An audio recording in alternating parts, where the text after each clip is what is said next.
ओम शांति। 20 जनवरी 2025 की मुरली से विशेष पॉइंट। तो पहला पॉइंट है, मीठे बच्चे ज्ञान की धारणा के साथ साथ सतयुगी राजाई के लिए याद और पवित्रता का बल भी जमा करो। अर्थात बाबा कह रहे हैं कि बच्चे, आप जो मुरलियों के माध्यम से ज्ञान को अपने जीवन में धारण करते हो, उसके साथ साथ यदि आपको सतयुग की राजाई प्राप्त करनी है तो आपको याद की यात्रा में पक्के बनना है। आप जितना जितना बाबा को याद करोगे, हर कार्य में आपको सफलता मिलती जाएगी। आपके पुण्य का खाता भरता जाएगा, आपके पाप कर्मों का विनाश होता जाएगा, आपके नए पाप कर्म बन नहीं पाएंगे। तो बाबा को याद करने के बहुत फायदे हैं। तो हम जितना जितना बाबा को याद करते जाएंगे, हम सतयुग में राजाई प्राप्त करने के लायक बनते जाएंगे। और सतयुग के देवी देवताएं पवित्र रहते थे, तो हमें भी पवित्रता को अवश्य धारण करना है। जब हम पवित्रता का बल अपने अंदर भरेंगे, तब हम देवी देवता बनने लायक होंगे। हमारे अंदर वो पवित्रता दिखेगी, जब हम भरेंगे तभी दिखेगी। और यदि आप अपने अंदर पवित्रता को नहीं धारण करेंगे तो आपकी बाकी सभी शक्तियाँ उतने अच्छे तरह से कार्य नहीं करेंगी। तो यदि आप चाहते हो कि आपको देवी देवता वाली राजाई प्राप्त करनी है, तो आपको पवित्रता और याद दोनों का बल जमा करना होगा। अगला पॉइंट है, बाप द्वारा मिली हुई नॉलेज और वर्षे को स्मृति में रख सदैव हर्षित रहना है। और ज्ञान और योग है तो सर्विस में तत्पर रहना है। अर्थात बाबा जो हमें मुरली में बहुत सुंदर सुंदर पॉइंट देते हैं, उनको हमें हर क्षण याद रखना है।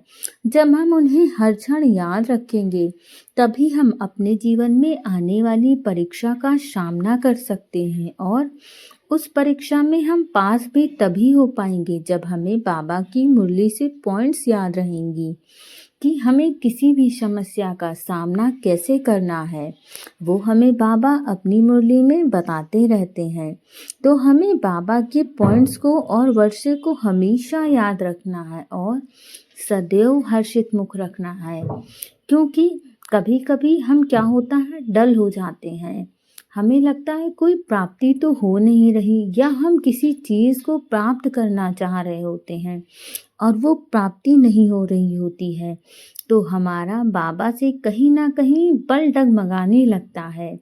इसीलिए जो हमें अभी से पहले प्राप्तियां हुई हैं, उन सबको रिवाइज करना है कि हम कहाँ थे और बाबा ने हमें कहाँ से कहाँ पहुँचाया है।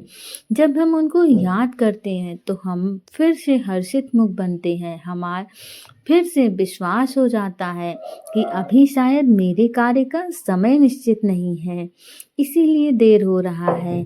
अन्यथा बाबा ने हमें बहुत बार बहुत तरह से मदद की है, तो इस बार भी अवश्य करेगा, लेकिन जब अपनी बारी होगी तभी मदद करेगा।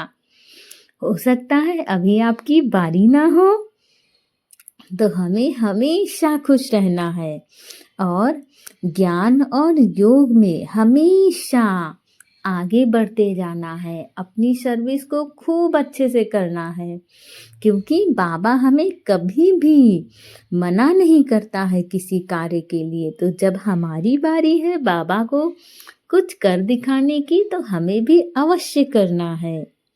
अगला पॉइंट है, सुख धाम और शांति धाम को याद करना है। इन देवताओं जैसा मीठा बनना है, अपार खुशी में रहना है, रूहानी टीचर बन ज्ञान का दान करना है। अर्थात हमें बाबा के जो हमें बाबा ने याद दिलवाया, बाबा ने हमें अनुभव करवाया कि बच्चे एक सुख धाम है और एक शांति धाम है, तो हमें इन सबको याद करना है। और जितना ज़्यादा हम याद करते जाएंगे, हम खुशियों से भर जाएंगे, हमारे अंदर सुख, शांति, पवित्रता स्वतः भरती जाएगी। आप जिसके साथ रहते हैं, जिसको हर क्षण याद करते हैं, उसकी शक्तियाँ, उसके गुण आपके अंदर अवश्य आते हैं। कहते हैं संग का रंग बहुत जल्दी चढ़ता है। तो आप जिसको याद करेंगे वैसा बनते जाएंगे, माना आप देवी देवता बनते जाएंगे, क्योंकि सुख धाम और शांति धाम में देवी देवता ही रहते थे। तो हमें फिर से अपने आप को वहाँ पहुँचाना है, और वहाँ हम तभी पहुँचेंगे जब हम ज़्यादा से ज़्यादा याद की यात्रा में आगे बढ़ेंगे। अपार खुशी में रहना है कि हमें रूहानी टीचर बन ज्ञान का दान करना है। और अपार खुशी में हमें रहना क्यों है? क्योंकि हमें तो बाबा मिला है, सब खुशियों की चाबी। इसीलिए आपको हर क्षण बहुत खुशी में, हर्षोल्लास में रहना है कि इस संसार का मालिक मेरा पिता बन गया, मेरी हर एक हाँ में हाँ मिलाने लगा। इससे बड़ी खुशी की बात और क्या होगी? और हमें हमारी इच्छा के अनुसार सब कुछ दिलाने लगा, तो कितनी अच्छी बात है ना।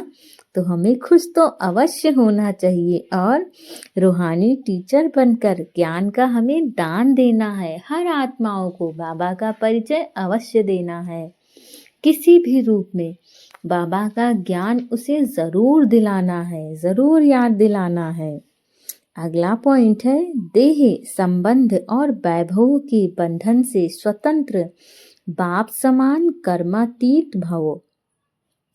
अर्थात हमें इस देह और देह के संबंध, इस संसार की नाम मान शान सब से अपने आप को दूर रखना है। हमें इन सब के बंधन में नहीं पड़ना है, अपने आप को स्वतंत्र रखना है। जैसे बाबा कर्मातीत अवस्था को प्राप्त किए, माना एक क्षण में अशरीरी, एक क्षण में शरीरी।